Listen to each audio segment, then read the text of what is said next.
تبارك الذي نزل الفرقان على عبده ليكون للعالمين نذيرا بسم اللہ الرحمن الرحیم نحمده ونصلی علی رسولہ الکریم اما بعد فاعوذ باللہ من الشیطان الرجیم بسم اللہ الرحمن الرحیم یا ایہا الذین آمنوا ادخلوا فی السلم کافہ ولا تتبعوا خطوات الشیطان انہ لکم عدو مبین صدق اللہ مولانا العظیم۔ محترم ناظرین و سامعین، السلام علیکم ورحمۃ اللہ وبرکاتہ۔ قرآن مجید فرقان حمید کے اندر اللہ تبارک و تعالی مومنوں کو خطاب کرتے ہوئے ارشاد فرما رہے ہیں، یا ایہا الذین آمنوا ادخلوا فی السلم کافہ، اے ایمان والو اسلام کے اندر پورے داخل ہو جاؤ، ولا تتبعوا خطوات الشیطان، اور شیطان کے قدموں کی پیروی نہ کرو، انہ لکم عدو مبین، کہ بے شک وہ تمہارا کھلا دشمن ہے۔ اب اس آیت مبارکہ کے اندر اللہ تبارک و تعالی ایمان والوں کو مخاطب کرتے ہوئے ارشاد فرما رہے ہیں کہ اے ایمان والو اسلام کے اندر پورے داخل ہو جاؤ۔ یہ نہ ہو کہ آدھا تیتر آدھا بٹیر والی مثال ہو، بلکہ اگر تم نے کلمہ پڑھ لیا ہے، تم نے اللہ کی توحید کا اقرار کر دیا ہے، محمد صلی اللہ علیہ وسلم کی رسالت کا اقرار کر دیا ہے، آخرت کو مان لیا ہے، تو پھر پورے اسلام کے اندر داخل ہو جاؤ۔ اب یہاں پر جو ہے ذہن کے اندر ایک اشکال ہوتا ہے کہ اے اللہ، ہم تو پہلے سے مومن ہیں، ہم تو پہلے سے ایمان والے ہیں، تو پھر آیت کا مطلب کیا ہوا کہ اللہ کہہ رہے ہیں کہ اے ایمان والو اسلام کے اندر پورے داخل ہو جاؤ۔ ہمارے ہاں تو عرف عام کے اندر جو آدمی مومن ہوتا ہے وہ مسلم بھی ہوتا ہے۔ مومن اور مسلم کا مطلب ایک ہی لوگ سمجھتے ہیں، حالانکہ اس آیت مبارکہ کے اندر اللہ تبارک و تعالی جو ہے مومن آدمیوں کو یہ خطاب کرتے ہوئے کہہ رہے ہیں کہ اے ایمان والو اسلام کے اندر پورے داخل ہو جاؤ۔ تو اس آیت سے ہمیں یہ معلوم ہوتی ہے کہ ایمان اور چیز ہے اور اسلام اور چیز ہے۔ اس لیے اللہ کہہ رہے ہیں کہ اے ایمان والو، جب تم نے کلمہ پڑھ لیا ہے، اللہ کی توحید کا اقرار کر دیا ہے، نبی پاک صلی اللہ علیہ وسلم کی رسالت کا اور آخرت کا اقرار کر دیا ہے، اب صرف یہ تو اعتقاد رکھنا ضروری ہے، اس کے ساتھ آپ پورے کے پورے اسلام کے اندر داخل ہو جاؤ۔ تو اس آیت سے پہلی بات ہمیں یہ معلوم ہوئی کہ ایمان اور اسلام یہ دونوں الگ چیزیں ہیں۔ اب اللہ تبارک و تعالی جو ہے ہمیں یہ اس حکم کو یہ ہمیں فرما رہے ہیں کہ اسلام کے اندر پورے داخل ہو جاؤ۔ تو سب سے پہلی بات یہ ہے کہ اسلام کیا ہے، پھر اس کے بعد اللہ تبارک و تعالیٰ کا جو خطاب ہے کہ مومنوں اسلام کے اندر پورے داخل ہو جاؤ، اس کا کیا مطلب ہے۔ تو سب سے پہلی بات سمجھنے کی کوشش کریں کہ اسلام کیا چیز ہے۔ اسلام کا مطلب ہے کہ کسی کے سامنے جھک جانا، یعنی کسی بڑی ذات کے سامنے اپنے آپ کو جھکا دینا، اپنے آپ کو جو ہے سر تسلیم خم کر دینا، اس کو اسلام کہا جاتا ہے۔ اور اللہ تبارک و تعالیٰ کا تقاضا بھی یہ ہے کہ اے مومنو، جو تم نے اللہ کی توحید کا اقرار کیا، نبی پاک صلی اللہ علیہ وسلم کی رسالت کا اقرار کیا، قیامت کا اقرار کیا، صرف یہ کافی نہیں بلکہ اسلام کے اوپر پورے داخل ہو جاؤ۔ تمہارے بدن سے ہر نکلنے والا عمل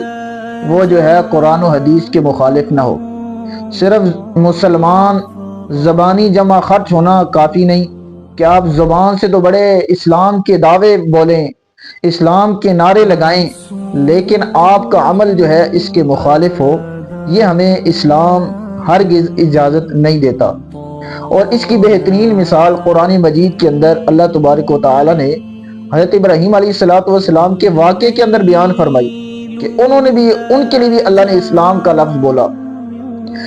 حضرت ابراہیم علیہ السلام کا واقعہ بڑا مشہور ہے۔ اگر تاریخ کا قرآن و حدیث کا مطالعہ کیا جائے تو حضرت ابراہیم علیہ السلام کا سارا زمانہ جو ہے آزمائش سے جو ہے وہ گزرا ہے۔ جب پیدا ہوئے تو گھر کے اندر باپ جو تھا آزر، وہ بتوں کے پجاری تھا، پورا گھرانہ بتوں کا پجاری تھا، بتوں کی پوجا ہوتی تھی، تو سب سے بڑا آپ کا امتحان تھا۔ پھر حتیٰ کہ جو ہے آپ نے جب ان کو توحید کی دعوت دی تو اس وقت باپ سب سے پہلے مخالف ہوا، کنبے برادری والے، حتیٰ کہ نمرود تک یہ بات پھیلی، اور پھر آپ کا ایک بہت بڑا امتحان آگ کے اندر تھا کہ آپ کو آگ کے اندر ڈالا گیا۔ اللہ نے آپ کے لیے آگ کو گلے گلزار بنا دیا، ٹھنڈا کر دیا۔ قلنا یا نار کونی بردم وسلام علی ابراہیم۔ پھر ایک زمانہ آیا، حضرت ابراہیم علیہ السلام کے لیے اولاد نہیں تھی، اللہ سے بڑی امنگوں کے ساتھ، بڑی امیدوں کے ساتھ بیٹے کی خواہش کی، اللہ نے بیٹا دیا، بیٹا جوان ہوا۔ اب ہر آدمی کا جب بچہ جو ہے جوان ہو جائے اور جوانی کی عمر کو پہنچ جائے، ہر والدین کی یہ خواہش ہوتی ہے کہ میرا بچہ بڑا ہوگا، میں اس کی شادی کروں گا، وہ میرا ہاتھ بٹائے گا۔ لیکن اتنا بڑا امتحان اللہ نے لیا جب حضرت ابراہیم علیہ السلام کے بیٹے حضرت اسماعیل علیہ السلام جب جوان ہوئے، اللہ نے پہلی قربانی مانگ لی، انی ارا فی المنام انی اذبحک فانظر ماذا تری۔ اپنے بیٹے سے اپنے خواب کو ذکر کیا، اور نبی کا خواب جو ہے وہ سچا ہوتا ہے، عین وحی ہوتا ہے۔ بیٹے سے کہا کہ بیٹے میں خواب کے اندر دیکھ رہا ہوں کہ میں تجھے ذبح کر رہا ہوں، فانظر ماذا تری، تیری اس کے بارے میں کیا رائے ہے۔ وہ بھی بیٹے حضرت ابراہیم علیہ السلام کے بیٹے تھے حضرت اسماعیل، جن کی صلب سے اللہ کے نبی صلی اللہ علیہ وسلم نے آنا تھا، قربان جائیں۔ بیٹا جو ہے وہ قربان ہونے کے لیے جو ہے اس کے اندر کوئی شک کے اندر نہیں پڑا ہوا ہے، بلکہ حضرت ابراہیم علیہ السلام نے اپنے بیٹے سے جو ہے وہ تردد میں نہیں تھا، بلکہ امتحان لینا چاہ رہے تھے کہ میرے بیٹے کی کیا رائے ہے۔ تو بیٹا بھی آخر حضرات انبیاء علیہ السلام کا حضرت ابراہیم کا بیٹا تھا، فرما بردار بیٹا تھا۔ اس نے کہا یا ابت افعل ما تؤمر ستجدنی انشاءاللہ من الصابرین، اے میرے پیارے ابا جان، جو آپ کو حکم اللہ کی طرف سے آیا ہے آپ اس کو کر گزرے، ستجدنی انشاءاللہ من الصابرین، قریب مجھے آپ صبر کرنے والوں میں پائیں گے۔ تو حضرت ابراہیم علیہ السلام کا یہ امتحان تھا۔ پھر آگے دیکھیں اللہ نے ان کے لیے کون سا لفظ استعمال کیا، فلما اسلم وتلہ للجبین، پھر وہ دونوں اسلام لے آئے۔ اب میں اسلام کے لفظ کے اوپر آپ کو سمجھانا چاہ رہا ہوں کہ پہلے سے مومن تھے، حضرات نبی تھے، لیکن اللہ ان کو مخاطب کر کے کہہ رہے ہیں کہ فلما اسلم، پھر وہ دونوں اسلام لے آئے۔ اسلام کا مطلب یہ ہے کہ اپنے آپ کو کسی بڑی ذات کے سامنے جو ہے وہ جھکا دینا۔ اب حضرت ابراہیم علیہ السلام نے اللہ سے کوئی کیل و حجت نہیں کی کہ یا اللہ، آج کل بہت سے لوگ یہ بھی سمجھتے ہیں کہ جب ان کو کوئی اسلام کی بات بتائی جائے کہتے ہیں مولوی صاحب یہ بات ہمارے مائنڈ سیٹ کے اندر نہیں آ رہی ہے، ہمارا دماغ اس بات کو قبول نہیں کر رہا ہے۔ بھائی حضرت ابراہیم علیہ السلام سے اللہ نے کتنی بڑی قربانی مانگی، انہوں نے یہ نہیں کہا کہ یا اللہ میرے بچے کا کیا قصور ہے، اس نے کون سا گناہ کیا ہے، نبی تھے۔ بس یوں ہی اللہ کا حکم اور آرڈر آیا، فلما اسلم، قرآن کہتا ہے کہ وہ دونوں جھک اللہ کے سامنے بے بس ہو گئے، فرمایا کہ وتلہ للجبین، اور بیٹے کو جو ہے پیشانی کے بل جو ہے وہ لٹا دیا۔ تو کتنا جو ہے قربانی والا، اور کس وجہ سے لٹایا کہ کہیں اللہ کے حکم کے اندر تاخیر نہ ہو جائے۔ ظاہری بات ہے جب بیٹا جو ہے پیشانی کے بال نہیں لٹتا، سیدھا لٹاتے تو بیٹا روتا فریاد کرتا، کچھ بھی تکلیف ہوتی انسان ہونے کے ناطے، لیکن ابراہیم علیہ السلام والد تھے تو انہوں نے پیشانی کے بال اس وجہ سے لٹایا کہ کہیں باپ کا جو ہے رحم، یعنی باپ کا جو بچے کے بارے میں ایک رحم ہوتا ہے، رحم کا مادہ جو اللہ نے رکھا،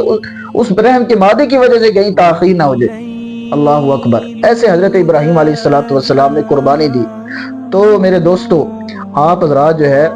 یہ ہم قرآن بھی ہمیں یہ جھنجھوڑ رہا ہے کہ ہم جو ہے پورے مسلمان ہو جائیں، جیسے حضرت ابراہیم علیہ السلام نے عمل کر کے دکھایا کہ مسلم یہ ہوتا ہے جو اللہ کے حکم کے سامنے جو ہے عاجز ہو جائے، اللہ کے سامنے جو ہے سر تسلیم خم کر دے اپنے سر کو، اور کہے کہ یا اللہ جو آپ کا حکم ہے، جو آرڈر ہے، جو میں اس کو ماننے کے لیے تیار ہوں۔ اب اس کی مثال جو ہے علم کے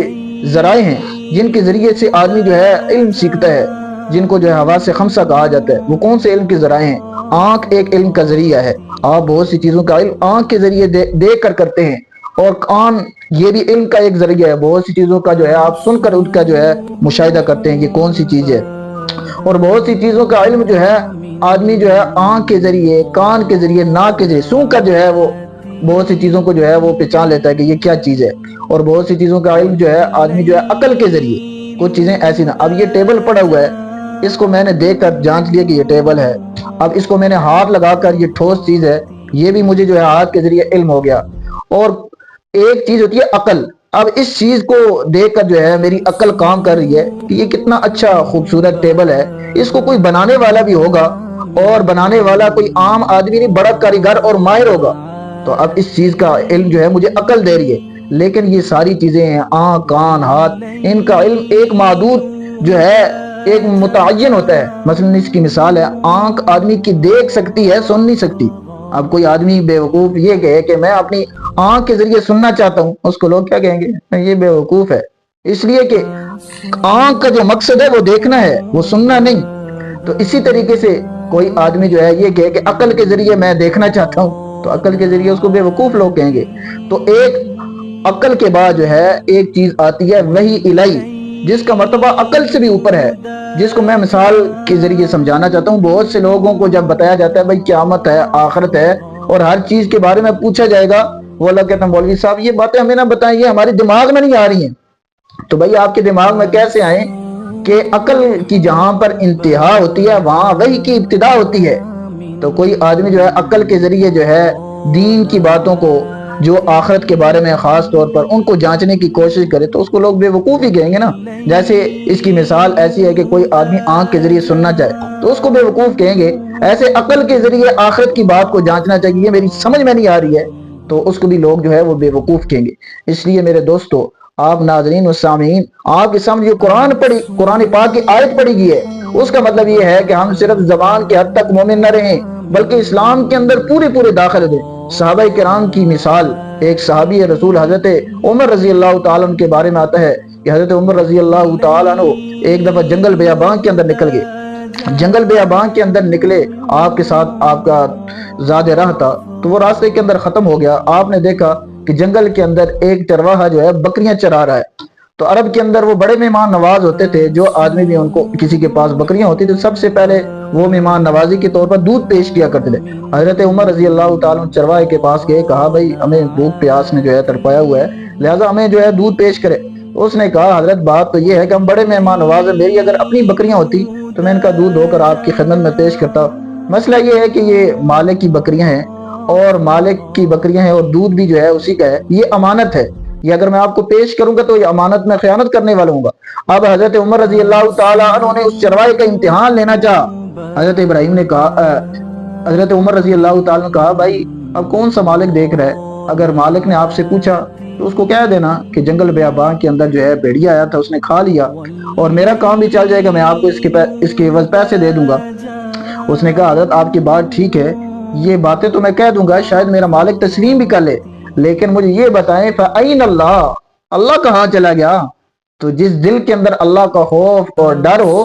تو وہ اللہ تبارک و تعالیٰ کے جو ہے وہ آدمی دین کو نافذ کرنے کی کوشش کرے گا۔ اب جنگل بیابان کے اندر اللہ کی ذات کے علاوہ تو کوئی دیکھنے والا نہیں تھا، لیکن ایمان موجود تھا، اسلام لائے تھے اور اسلام کے اوپر پورا چلنے کی کوشش کرتے تھے۔ تو میرے دوستو ہمیں بھی اسلام کے اوپر آنا چاہیے، صرف زبان کے حد تک نعرے نہیں، بلکہ عمل کے ذریعے جو ہے ہم اپنے آپ کو اسلام والا بنائیں۔ حدیث پاک کے اندر آتا ہے المسلم من سلم المسلمون باللسانہ ویدہ، کہ کامل مسلمان وہ ہے جس کی زبان اور ہاتھ سے دوسرا مسلمان جو ہے محفوظ رہے۔ یہ آج ہم حدیث پڑھتے ہیں، لیکن میرے دوستو صرف اس کا مطلب یہ نہیں کہ ہم صرف زبان کے حد تک مومن ہوں، بلکہ اسلام تو کہہ رہا ہے کہ آپ کی زبان سے کسی کو تکلیف نہ ہو، آپ کے ہاتھ سے، آپ کے کسی عمل سے۔ تو اس کے اندر ہم کورے ہیں، ہماری بہت سی چیزیں جو ہیں مسلمانوں کو تکلیف دینے میں، ہمارے اعضاء، ہمارے عمل سے جو ہے ایسے پتہ چلتا ہے کہ ہم اسلام والے نہیں ہیں۔ اور آخری بات ختم کر کے اپنی بات کو